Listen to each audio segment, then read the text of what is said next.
Hai, apa kabar untuk kalian semua? Sudah cukup lama ya kita tak jumpa. Lalu gimana ya kabarnya Haiko Panderpeken?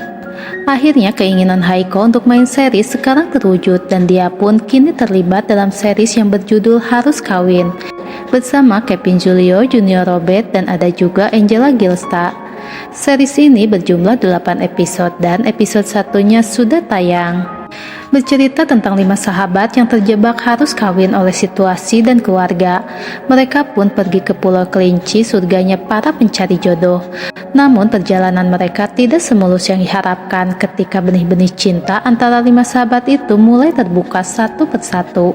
Apakah mereka dapat menyelesaikan misi harus kawin mereka atau semuanya menjadi kacau? Mari kita bahas untuk episode satunya. Di awal cerita, kita akan melihat Michael yang diperankan oleh Kevin Julio dan Yuki yang diperankan oleh Haiko. Mereka pun diprank kawin oleh ibu mereka. Yuki dan Michael sendiri dari kecil sudah bersahabat karena ibu mereka juga bersahabat. Karena mereka nggak kunjung menikah, ibu mereka meminta mereka untuk cepat mencari calon atau mereka harus kawin saja. Sontak mereka pun menolaknya. Secara Michael sendiri cowok yang kemayu yang tidak tertarik kepada wanita, sedangkan Yuki ingin berkarir dulu. Di sini Yuki adalah seorang direktur, Michael seorang penulis skenario, dan sahabat mereka Brandon seorang editor. Mereka satu kuliah dan lulus bersama. Dan ada satu teman mereka lagi yaitu Maxim, seorang kameramen yang diperankan oleh Junior Robert. Namun Yuki sudah mencoretnya dari daftar pertemanan mereka dan menjadi musuh terbesar orang yang Yuki benci. Dari lulus kuliah, mereka terus mencari pekerjaan namun ditolak berkali-kali dan akhirnya mereka pun tiba-tiba mendapat panggilan kerja dan langsung diterima. Tapi Yuki dikejutkan dengan kehadiran Maxim yang akan ikut gabung dalam tim mereka sebagai kameramennya. Sontak dong Yuki dan semuanya kaget karena harus kerjasama dengan Maxim, orang yang paling Yuki benci. Kenapa Yuki bisa benci kepada Maxim? Jadi ceritanya 2 tahun sebelumnya saat mereka sedang syuting tugas akhir kampus, Maxim melakukan kesalahan dengan lupa merekam adegan yang benar-benar penting dan itu sudah menghabiskan banyak biaya dan gak mungkin mereka ulang lagi. Dan di sanalah Yuki benar-benar marah dan memutuskan pertemanan dengan Maxim. Dan setelah 2 tahun berlalu mereka bertemu lagi dalam satu kerjaan. Jelas Yuki menolaknya dan dia pun berunding dengan Michael dan juga Brandon. Namun Michael bilang kalau mereka sekarang lagi butuh banget uang dan meminta Yuki untuk memaafkan Maxim. Yuki tidak akan pernah lupa akibat Maxim masa depannya hilang, karir yang diimpikannya benar-benar hancur dan Michael selalu ada untuk Yuki. Di sini Yuki pun tak ada pilihan lain demi masa depan mereka dan agar dia dan Michael tidak dipaksa lagi untuk kawin kalau mereka sibuk kerja. Akhirnya Yuki pun mau kerjasama dengan Maxim. Singkat cerita, mereka pun akhirnya melewati tahun-tahun spesial dalam pekerjaan mereka, walau Yuki selalu melihat Maxi playboy itu yang membuatnya enak. Dan Michael juga dapat asisten baru yaitu Cindy yang diperankan oleh Angela Gilsta. Pada akhirnya mereka pun cukup sukses. Yuki sudah menjadi sutradara yang keren dengan berbagai penghargaan. Dan sampailah di tahun 2024 di mana kita akan melihat seorang Maxim yang terlihat sangat mengagumi Yuki. Namun dia pendam karena walau sudah 6 tahun dari kejadian di kampus itu, Yuki masih sangat membenci Maxim. Umur Yuki dan Michael sekarang sudah menginjak 29 tahun. Ibu mereka pun sudah sangat khawatir, apalagi ibu Michael yang harus pura-pura nggak tahu kalau anaknya itu berbelok. Dan ibu Michael pun meminta ibu Yuki hati-hati, Yuki juga belok. Karena penampilannya yang semakin cuek seperti cowok, membuat ibu Yuki juga takut dengan apa yang diomongkan ibu Michael. Akhirnya ibu mereka pun sibuk cari jodoh untuk mereka lewat online, membuat Yuki marah karena dia lagi sibuk berkarir saat ini. Dan Michael pun bilang kalau mereka malam ini ada party dan pasti akan mencari jodoh demi menghindari aksi ibu-ibu mereka cari mereka jodoh.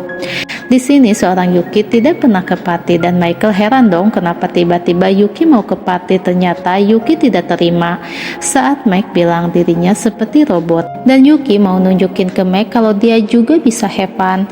Akhirnya party pun dimulai. Michael dan Yuki datang ke party dan Maxim terkagum-kagum melihat penampilan Yuki yang benar-benar sangat berbeda malam itu.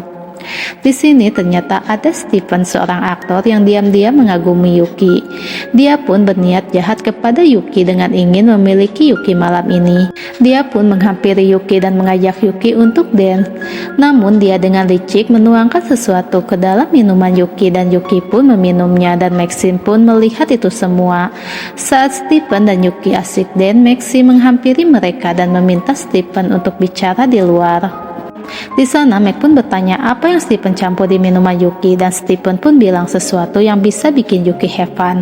Dan dia juga ingin melihat di balik tubuh Yuki yang seksi. Mac pun yang tak terima langsung menghajar Stephen. Stephen bilang kalau dia benar-benar suka sama Yuki sejak dia ikut dalam judul itu. Namun Mac semakin marah dan menghajar Stephen. Mac kembali bertanya apa yang Stephen kasih ke Yuki. Ternyata itu adalah pil perangsang. Mac semakin marah dan terus menghajar Stephen, dan tak lupa Mac pun bilang kalau Yuki adalah calon istrinya.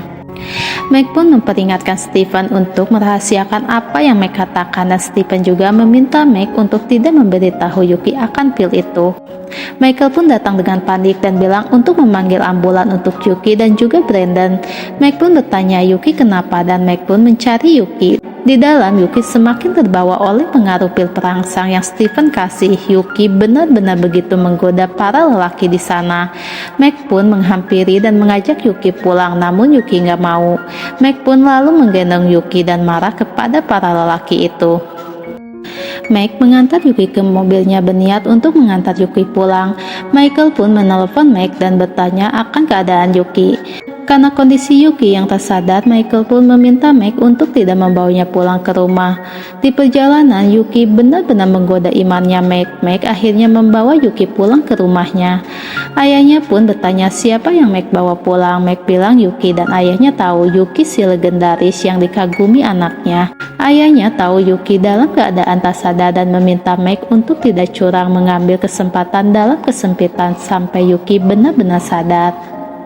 Ujian pun dimulai. Yuki benar-benar terus menggoda keimanan Mac dengan berbagai godaannya pengaruh dari pil itu. Max pun benar-benar berusaha menahan godaan itu dan mencari cara lain agar Yuki hilang dari rangsangan itu. Di sini kita bisa lihat Mac ternyata benar-benar jatuh hati kepada Yuki. Walaupun dia cowok brengsek dan playboy, tapi dia tidak mau merusak Yuki. Dan saat Mac akan pergi, Yuki menarik tangan Mac dan meminta Mac untuk jangan meninggalkannya, dan Mac benar-benar terlihat bahagia.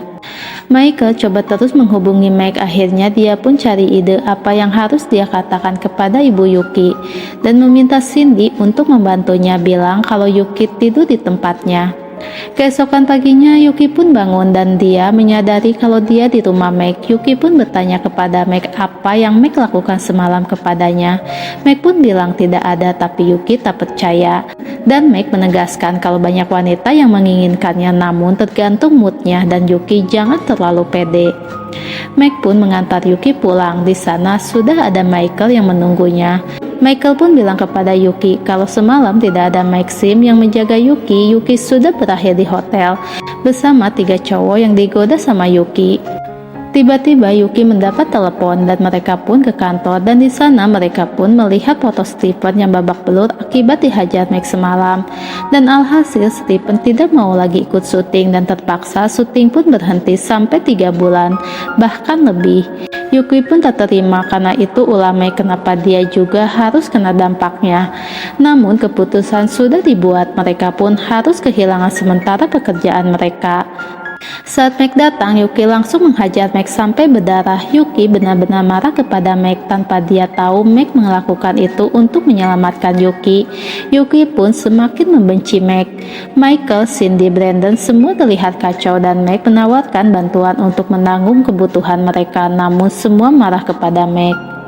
Di tempat lain, ibu Yuki heran untuk pertama kalinya Yuki party dan nginap di rumah teman, dan itu cewek. Dan ibu Yuki semakin takut. Ibu Michael pun semakin memanasi dan mereka pun harus melakukan sesuatu demi anak-anak mereka. Dan tiket perjalanan ke Pulau Kelinci pun sudah ibu mereka siapkan untuk perjalanan liburan mereka selama 1 bulan untuk mencari jodoh. Yuki dan Michael menolaknya karena Yuki gak mau menikah, gak mau sampai laki-laki merusak karirnya. Di sini kita juga tahu kalau Maxim ternyata sudah mencintai Yuki sejak pertama mereka masuk kuliah.